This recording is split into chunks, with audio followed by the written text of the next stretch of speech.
Selamat siang mahasiswa dan mahasiswi Prodi Farmasi yang saya banggakan.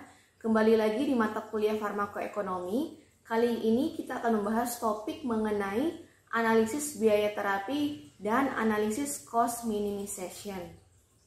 Nah, analisis biaya terapi merupakan bentuk evaluasi ekonomi yang paling awal di sektor pelayanan kesehatan. Tujuannya untuk menghitung besarnya biaya pengobatan. Sedangkan analisis cost minimization adalah teknik analisis ekonomi untuk membandingkan dua pilihan intervensi atau lebih untuk memberikan hasil atau outcomes kesehatan setara untuk mengidentifikasi pilihan yang menawarkan biaya yang lebih rendah. Cost minimization analysis adalah tipe analisis yang menentukan biaya program terendah dengan asumsi besarnya manfaat yang diperoleh sama.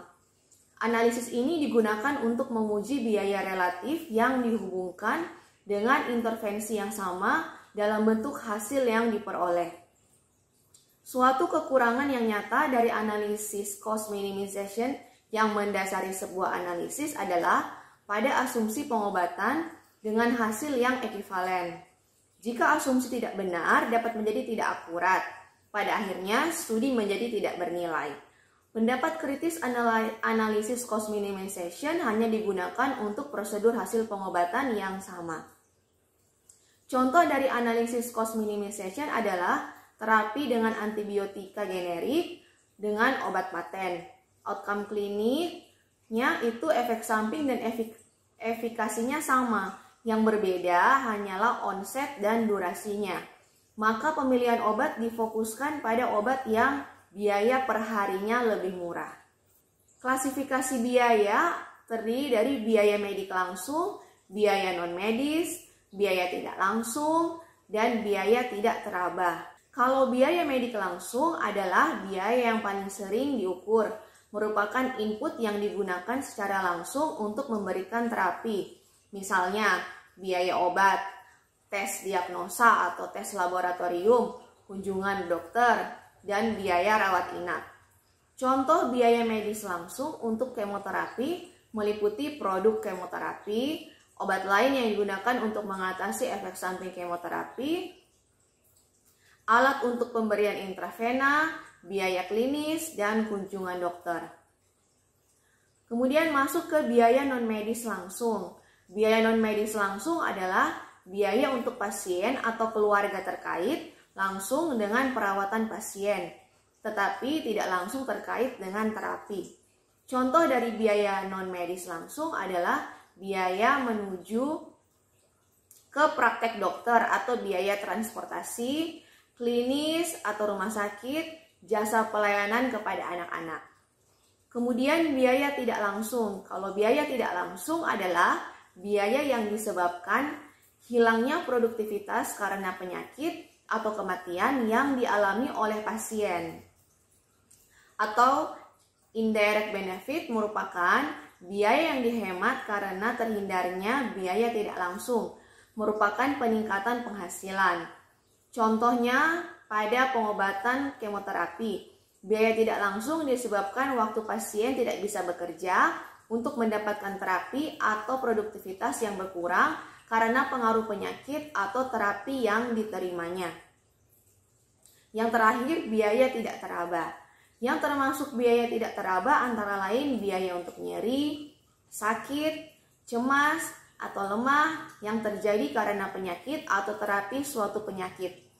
Intangible benefit adalah benefit yang disebabkan karena menurunnya nyeri atau sakit karena suatu obat atau intervensi. Pada tipe biaya ini sulit untuk menilai dan mengukur nilai uang atau nilai moneternya. Berikut tabel contoh-contoh tipe kategori biaya menurut Goodman.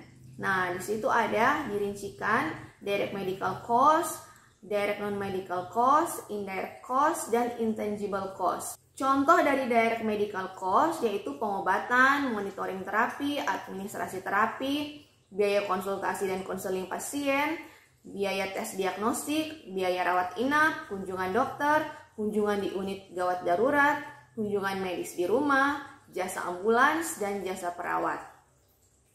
yang termasuk biaya direct non-medical cost, yaitu transportasi untuk mencapai rumah sakit, misalnya menggunakan angkutan umum, mobil pribadi, serta bantuan non-medis karena keadaan pasien, misalnya tinggal di penginapan untuk pasien atau keluarga, jika perawatannya di luar kota.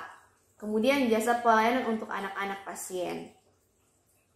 Biaya yang termasuk dalam indirect cost yaitu produktivitas pasien yang hilang, produktivitas dari caregiver yang tidak terbayarkan, dan produktivitas yang hilang karena mortalitas dini. Kemudian yang terakhir yang termasuk di dalam intangible cost yaitu nyeri, lemah, cemas seperti yang sudah dijelaskan sebelumnya.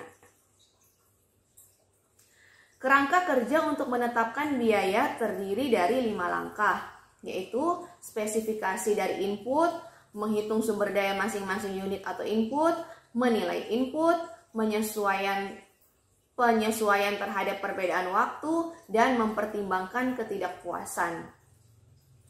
Kita masuk ke kriteria atau langkah yang pertama, yaitu spesifikasi sumber daya.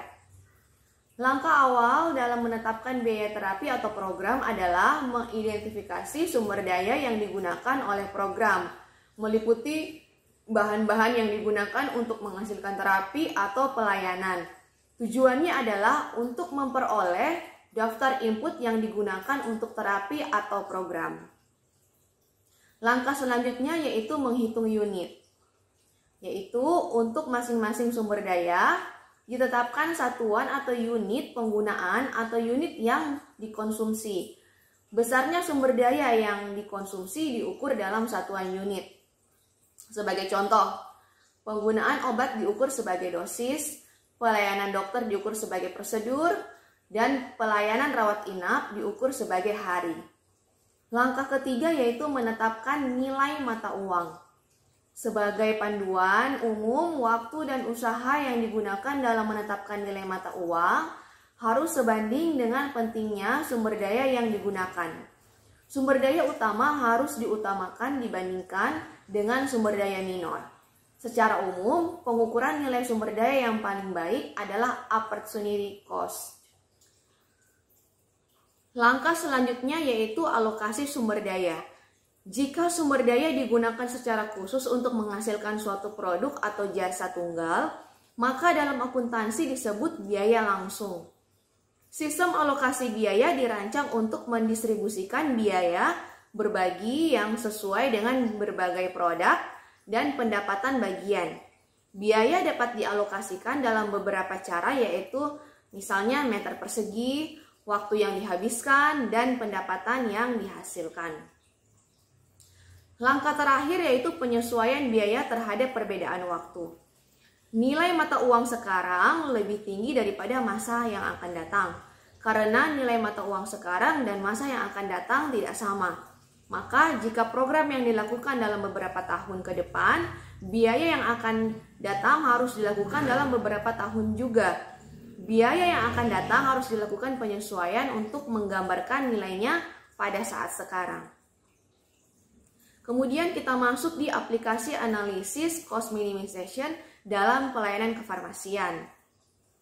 Analisis yang digunakan untuk menguji biaya relatif yang dihubungkan dengan intervensi yang sama dalam bentuk hasil yang diperoleh. Contoh dari analisis cost minimization adalah terapi dengan antibiotika menggunakan antibiotika obat generik dan antibiotika obat paten. Outcome klinik atau efek samping dan efikasinya harus sama, yang membedakan yaitu onset dan durasinya saja.